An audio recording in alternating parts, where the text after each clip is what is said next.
Hey, Ashley. Hey, Sam. We got a podcast. Let's do this.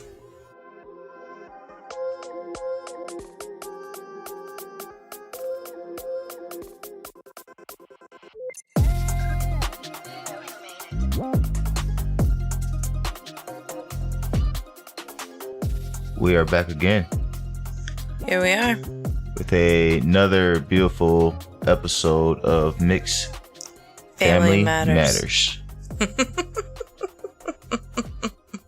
I've been looking forward to this all week. I know you have. It's my favorite time. Why?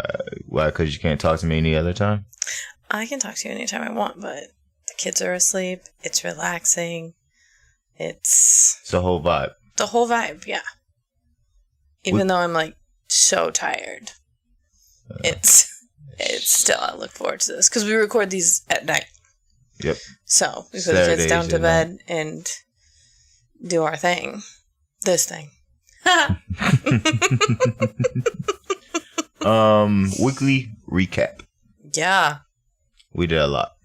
It was a really busy week. It was a very emotional week. Yeah, there's a lot. So what all did we do this week? Roman started football.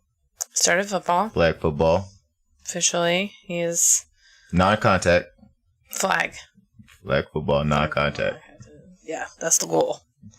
That's the goal. But he's tried a bunch of different things. He's done dance, he's done soccer, he's done, I feel like I'm missing one. Karate for one day. Because that's extremely expensive. Karate is expensive. But he loves football. I mean, I think that definitely strives from seeing the passion in the people in his life who love football. So he wants to impress and go out there, but he really is enjoying it. So it's really fun to watch. Yes. It makes me feel like, a proud papa when he goes out there and see a smile on his face when he pulls a flag and looks back at me and said, "I got the flag." Right. Yeah, you did, son. Yeah, you did. Right. Roman started school. Pre-K. He did. Yeah, that's emotional. That one hit hard. Not as hard as I think as I thought it would. I'm truly fortunate to still be on maternity leave that I was able to. Well, we all took him the first day, but to pick him up and then take him. He's doing Monday, Wednesday, Friday, so then take him and pick him up on Friday. But going forward. Has pre-K always been like half a day? I think there are some that are full days, but the majority of them, yes, are half a days. We hired our first babysitter.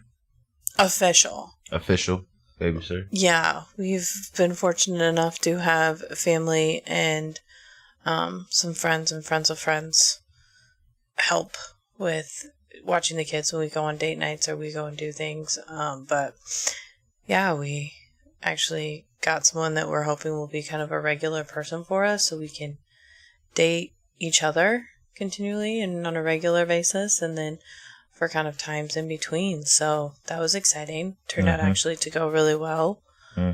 Kids were ready to see me out the door. So what do you mean? I mean, homegirl walked in and somebody was like, "Deuces, bye mom, see you later."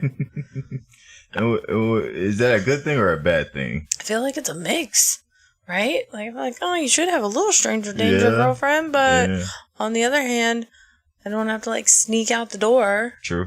So I'm hoping it's a good balance. Man, our house is like Fort Knox. We got cameras all over the freaking place. It's a little extreme, but I mean, I'm thankful for you because you're the one that has put these in place. But between the cameras and the garage door monitor and the front door monitor, hey, don't give away all of our secrets. Come on now. I'm just saying. I don't want people coming over there. I know exactly where their cameras are. Yeah, I guess touche. And she seems pretty cool too. She's a younger lady. She looks like she sounds like she's about her ish. Yeah, seems organized. I mean, shoot, she did a whole schedule for us, like a timeline. Oh yeah, you how did the freak night out. went, Yeah, and that was amazing. it was driving For someone back. who lives on spreadsheets and schedules. Yeah, she gave me a play-by-play. Samani went to the bathroom here, gave the kids a bath here, they finished eating here, Kenan had a bottle here, kind of burped here. It's amazing. Did it for me. But that day's entire date night, how was that? It was good. I really enjoyed it. It's been a while since we had a date night, just me and you. Yeah. Went to a vineyard. Listened to some live music. Some jazz. Yeah. Just kind of enjoyed the time and the scenery, and yeah, I thought it was great. Somebody got her cast removed. Yeah, I don't know if we talked too much about that, but oh yeah, we have. Samani had surgery a couple weeks ago on her finger. She has they had what is called a trigger thumb, to where her thumb stayed bent. It didn't fully straighten, and so they said that it would have the possibility to get worse, and we just figured we might as well just go in and it's a quick little surgery and correct it now. So she had a cast on for the last 2 weeks to basically make sure that she didn't mess with it, mess with the stitches, mess with the incision. And she got that off and now is adjusting to life with the use of her hand again, which she's still not sure about. So it's pretty funny. It's pretty amazing to see how kids adapt. But the thing is, with our kids, I'm not sure if it's with every kid, an owie. It's like their leg is falling off. Oh, yeah, 100%. And a Band-Aid cures everything. Cures everything. Band-Aid fully gives her full function back in her hand. You put a Band-Aid over that. But yeah, no, I thought that was interesting just to see how quickly she adapted basically to having one hand. Yeah. But yeah, it was, so she got that off. Yeah, it was a busy week. Yeah. How is Cannon doing with sleeping? I can't figure him out. He's doing his own thing. Because Samani and Roman, once they hit 3 months. Samani, we were, I tell people, unfortunately, very lucky with our first two. Because fortunately they were great sleepers. Samani was a little colicky the first few weeks. And it wasn't necessarily that she wouldn't sleep, but she just wanted to sleep like in our bed. And so but both of those two slept through the night at 6 weeks. And Cannon is now almost 16 weeks, 4 months, and is still not sleeping through the night or can't really get onto a schedule routine. It'd be one thing if saying he went to bed at 8 and he woke up at 1 and then woke up at 5, but a lot of nights he does that, and other nights it's 8, 1, 3, 5, 8, 12, 3, 4. Like, he's just on his own time. How is that affecting you? Just the sleep deprivation? It's real. But I think if what people talk about a lot is in the newborn stage, how you're so tired because you're not sleeping. Right. But like I said, we were fortunate with our first two, that 6 weeks, so I never really felt that sleep deprivation with them. But I think as you go on and you add more kids, people are still like, oh, you have a newborn, you're probably so tired, you're not sleeping. But they don't talk about the fact that you're not sleeping because you have 3 kids. It doesn't really even have to do with the newborn. Like, if Cannon went to bed at 8, woke up at 1, and then woke up at 5, be different. I could do that. Right. Because you're getting, into that, you should be able to get into that deeper sleep or whatever. And then, 5, I can be up and keep it moving. But when he goes to bed at 8, and then Samani comes into our room at 11, and then Roman might stop in at 12:30, and then Cannon gets up at 1, get him back down, and then here Samani comes again at 3, and then Cannon that day gets up at 4. It's the other factors. Okay, let me give you a couple numbers here, okay? Okay, go ahead. Because, you're the numbers. I'm a numbers guy. Like numbers from where? From CDC. I see your face. From the CDC. Okay. Sleep Recommended sleep per night. This is in a span of 24 hours. For an adult? For an adult, I'll go through the list. Oh, okay, sorry. Adults, which they mark as ages 18 to 60. Okay. You should be getting anywhere from 7 hours or more. 7+ hours. Wow, that's a dream. Infants, 4 to 12 months, 12 hours to 16. In a 24-hour period. And that's including naps too. Sure, so in a 24-hour period. Yeah. Okay. Toddlers, 1 year to 2. 11 to 14 hours, including naps. Okay. Preschool, 3 to 5 years. 10 to 13 hours, including naps. Do you think we fall anywhere in between that? No.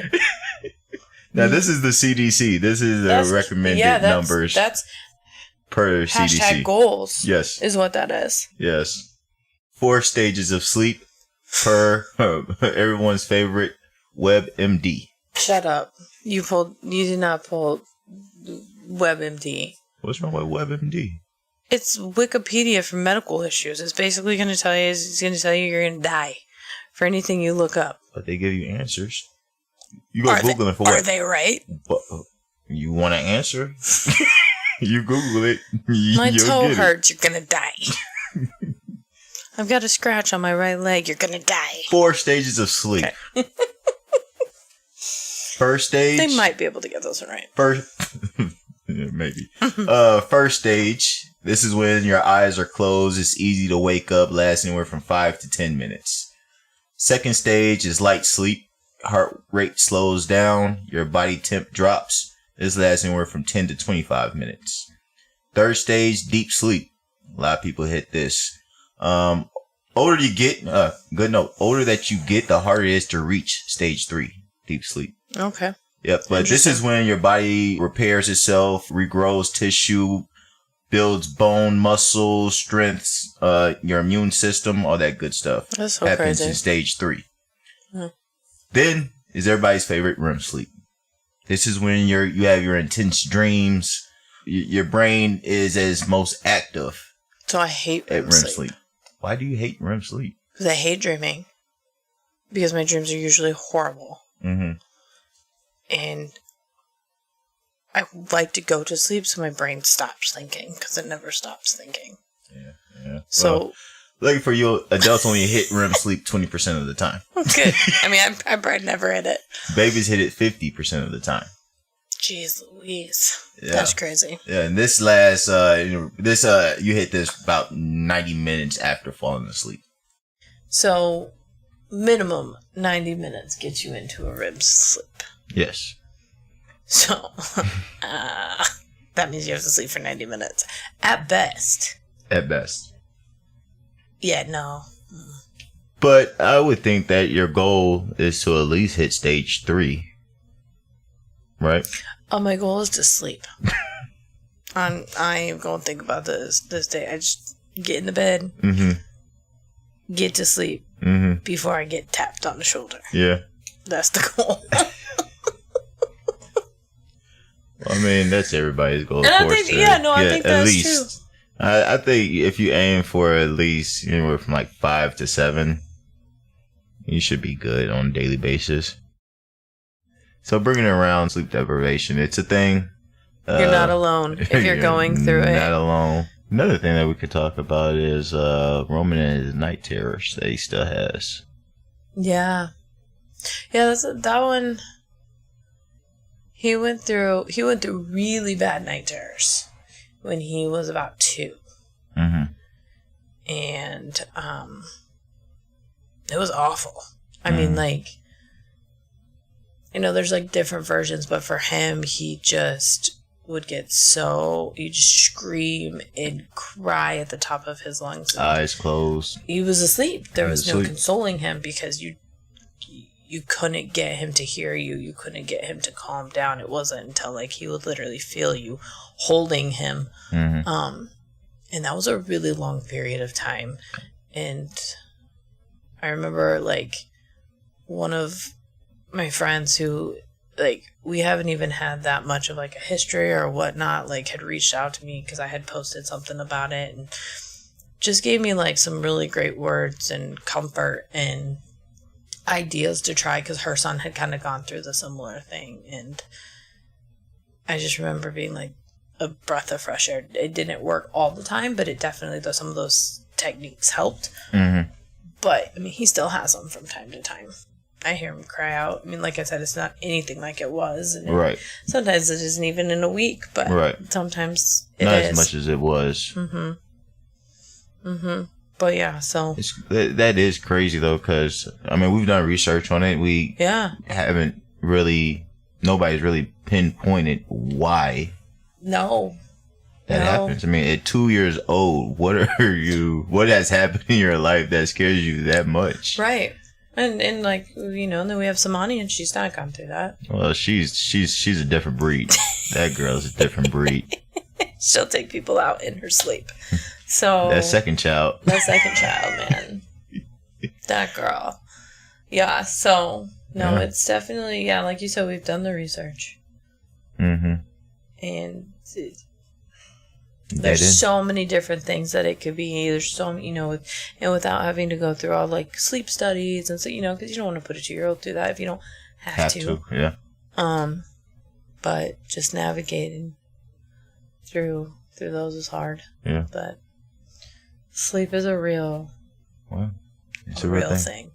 Well, people, that's what you have here. That's what you got to tune into, and that's what we'll be doing here. Just having conversations. Real life topics.